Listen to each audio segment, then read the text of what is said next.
Hey guys, good morning. So I wanted to make this quick video because I was asking myself this question, can I ride more? And I used to always ask my first coach, shout out to Jason Hillmeyer, hey man, can I ride more? I want to add more hours. I just want to go ride. I love riding. And in talking to a new coach that we're bringing on board, I had said to him, I'm really more a cyclist than a bike racer. I just love riding a bike. And he thought that story of kind of why I feel that way was interesting. So maybe we'll post that sometime. But that is a question that people always say, like, can I ride more? I got extra time, can I ride more this week?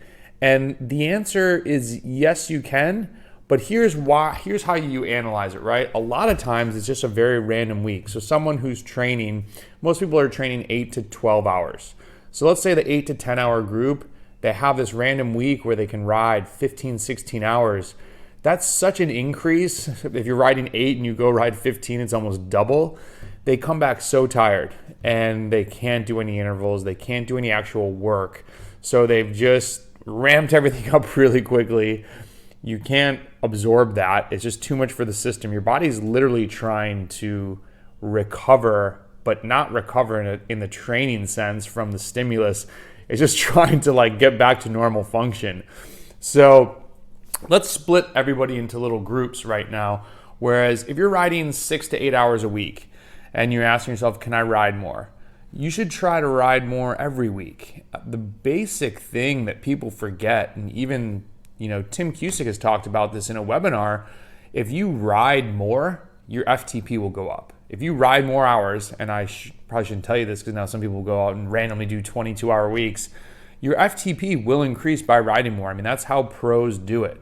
And if you listen to what coaches talk about who are coaching World Tour pros, they don't have these crazy, intricate, secret workouts. They're just really good athletes that ride a bike a lot. And when they do endurance rides, they probably ride endurance rides easier than us because they have so many hours. You can ride endurance.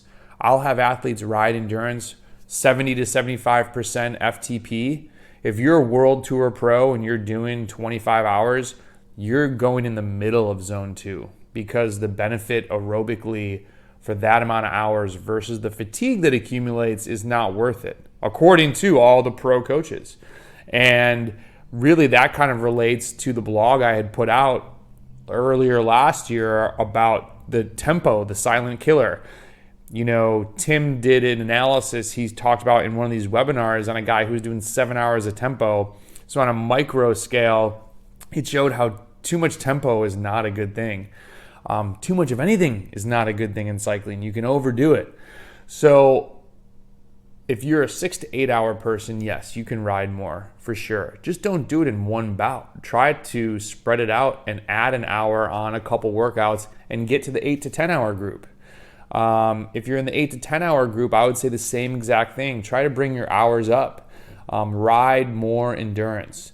You only need one very hard workout, a second pretty darn hard workout like threshold, let's say, 3 hard rides at the most. And if you're doing a group ride a week, and if you're doing a group ride, that is considered a hard ride. And that's not necessarily a training ride. That's just a you got tired ride.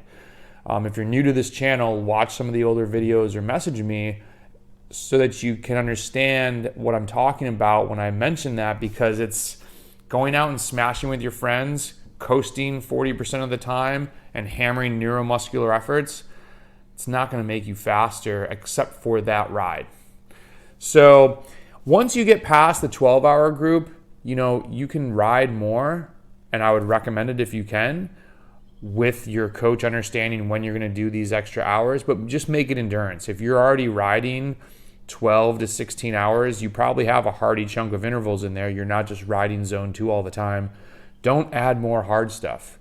Add more endurance. And if you're in that 12 to 15, add that extra endurance in the middle of your zone 2. So classic zones, 55 to 75%. What is that, 67%? Around there. We're like splitting hairs. Where you're riding, if you ride high zone 2 for 4 hours, it should be very difficult by hour 2.5, 2:45. Patrick wanted me to get on a podcast with him and talk about what do I think about when I'm doing these long rides by myself. If you follow me on Strava, and please do, I need kudos for my ego. Half kidding. It's just, I enjoy those rides, but they're very hard. And people don't believe me when I talk about the 10% rule of go out and try to ride an endurance ride at 70 to 75% FTP and have less than 10% of your ride in zone 1, so 55% or under. It's difficult. And the caveat for safety, if you live in a mountainous area, do not count the downhills.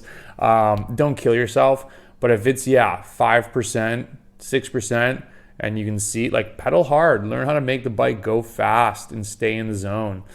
So, and if you're above 15 hours of training, you are probably on you're an advanced athlete, you're on a pretty dialed schedule. Adding an extra hard ride, I would say recommend doing it now as a third day. Most of us naturally have like this 3-block window where we're doing our intervals, and then we have our endurance weekend just by like a work schedule. I would say try to take a Friday off or a Monday off and make 3 days in a row, because that second day, if you're truly doing endurance, that second day is tough and you're tired at the end. Make it a mini 3-day block. I've found those to be really beneficial. So can you ride more? Yes, please do if you can. More hours is good. It's just that you need to make sure you're adding the right hours in terms of intensity and you're adding them at the right time. I just did a power file analysis for a guy who came back after an injury last year, and the first thing he did, he started doing 13 hours, 14 hours, 15 hours. Before he got injured, he was only doing 10 hours, and he thought he was catching up, and I'm like, dude, that's why you felt horrible. I think it was 8 weeks later. He did rest on the 4th week, barely, like 3 days, and then came back and did it again, and his ramp was so high. I was like, dude, just got to go in the right way. And then the last part is, can you ride more? I guess not the last part. Can you ride more? Yes, if it's not going to affect the intervals in the middle of the week. So if you're riding more and it's making you not able to hit the high numbers that you need to hit, then no, you shouldn't add more hours. How do you test this? You just got to try it out sometimes. Add a small amount of extra hours, 1 or 2, 3 or 4, depending on where you are in the sliding scale of 6 to 20 hours already, and make sure that it's not hurting your intervals. If it's hurting your intervals, don't add more. And then the third part is, are you doing your core work?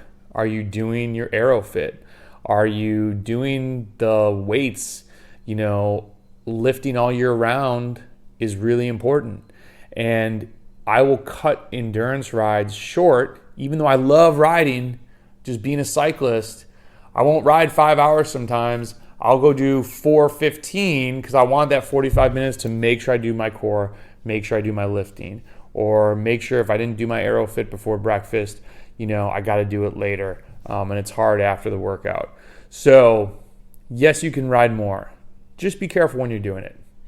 All right, guys, thanks for watching. Hit me up with questions. Email me, brendan@evoke.bike. I almost forgot my email address. And let us know what other questions you have and what other topics we can post about. And if you watched all the way to the end, real mushrooms, right? I'm all about the cordyceps. I don't know if you noticed they got the big bottle now. So this is a no-brainer for threshold and VO2 max power. Use the code evoke.bike. Lion's mane, neuromuscular. Okay, look into this. Look it up why you'd want this. I don't want to sales pitch you. I want you to understand on your own. This is a no-brainer. Ha, no pun intended. And with COVID going on, 5 defenders. I bought a little bottle because I don't know if I'll take this all the time, but immunity, it's huge right now. So be smart, realmushrooms.com, code evoke.bike. See you guys later.